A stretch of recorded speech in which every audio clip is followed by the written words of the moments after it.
السلام علیکم ورحمۃ اللہ وبرکاتہ۔ اردو بولو چینل میں خوش آمدید۔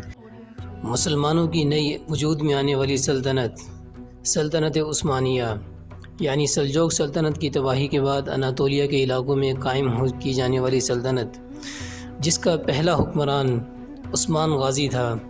معزز ناظرین و سامعین، عثمان برسا کا تاریخی محاصرہ کرنے جا رہا تھا۔ اس دوران ہارمان قایا علاقے کے گورنر میخائیل کوسیس نے سلطان عثمان کی جانب دوستی کا پیغام بھیجا، تحائف بھیجے اور اپنے اسلام لانے کی خوشخبری بھی سنائی۔ عثمان غازی نے کوسیس کو اپنے ہاں قبول کیا، اسے خلعت عطا کی اور اپنے خاص امیروں میں شامل کیا۔ میخائیل کوسیس نے بھی دوستی کا حق ادا کیا اور مستقبل میں کئی اہم معرکوں میں عثمانی ترکوں کے ساتھ شامل رہا۔ میخائیل کوسیس کے قبول اسلام اور بعد ازاں عثمان کے ساتھ جنگوں میں شامل ہونے کی وجہ سے کوسیس کا علاقہ بھی پھلتا پھولتا رہا اور سلطنت عثمانیہ بھی مضبوط ہوتی رہی۔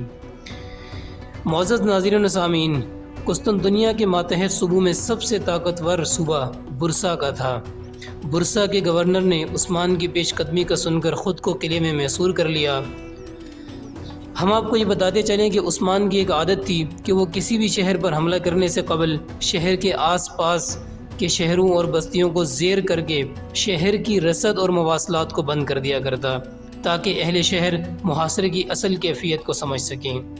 عثمان نے سب سے پہلے برسا کے گورنر اور دیگر عیسائی گورنروں کو دعوت اسلام کے خطوط بھیجے، جس کا عنوان ہی یہی تھا: اسلام، جزیہ یا پھر جنگ۔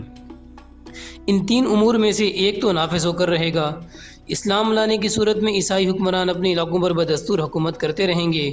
اگر جزیہ قبول کرتے ہیں تو وہ اسلامی حکومت کے ماتحت ہوں گے اور ان کے جان و مال کے تحفظ کی ذمہ داری عثمانی ترکوں پر ہوگی۔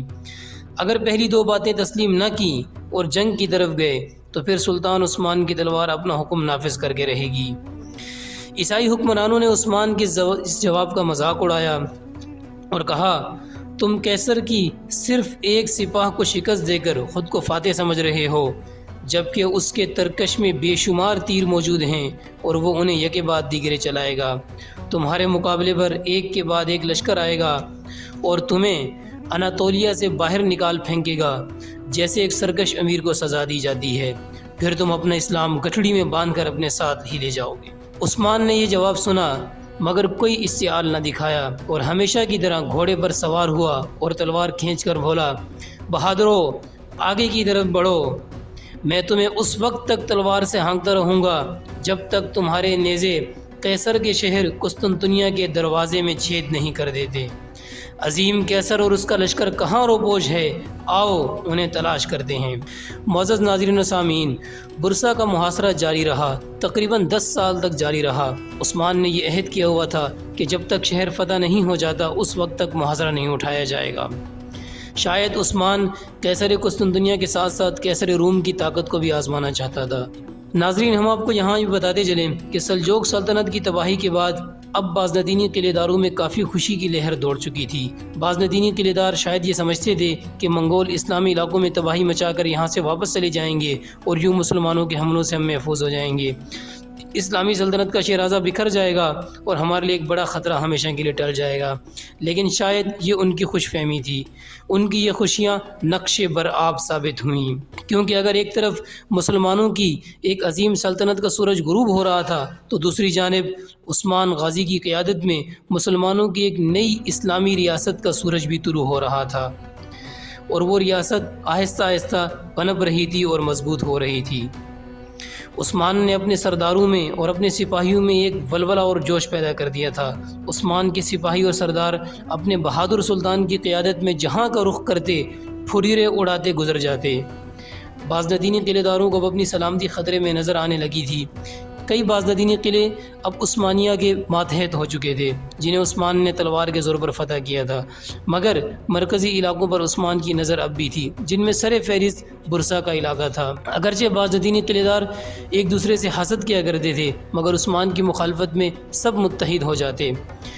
یہاں پر مسئلہ یہ بھی تھا کہ وہ کسی ایک کی قیادت پر متحد نہیں ہوتے تھے۔ وہ محاورہ ہے کہ بلی کے گلے میں گھنٹی کون باندھے، بالکل ایسا ہی منظر تھا۔ بالآخر سب نے یہ فیصلہ کیا کہ عثمان کو میدان جنگ کے بجائے مکر و فریب کے ذریعے بلا کر اس کا کام تمام کر دیتے ہیں۔